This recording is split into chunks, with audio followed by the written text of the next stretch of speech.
বিসমিল্লাহির রহমানির রহিম। এনে সাজনা তারে বাঁচছিল এবারে হাইলেগের ভিতরে সোয়াবিন তেল দিছি, পেঁয়াজ দিছি, দিয়ে হুনা মরিচ দিছি, দিয়ে একখানা ভাজা ভাজা করে লইছি।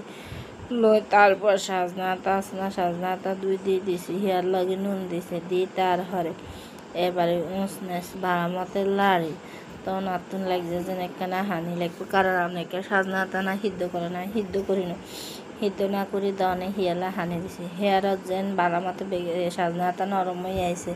হেয়ার নারকেল আছে না, নারকেল কোড়ানি দিছি, কোড়াই দিছে মানে যে দূর লাগে দূর স্বাদ মতো আপনারা দিবেন।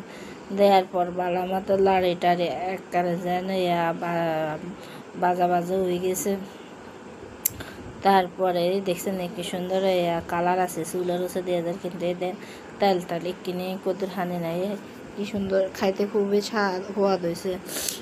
আর আপনারা চ্যানেল দেখবেন, আর আরেক লাইক কমেন্ট শেয়ার আর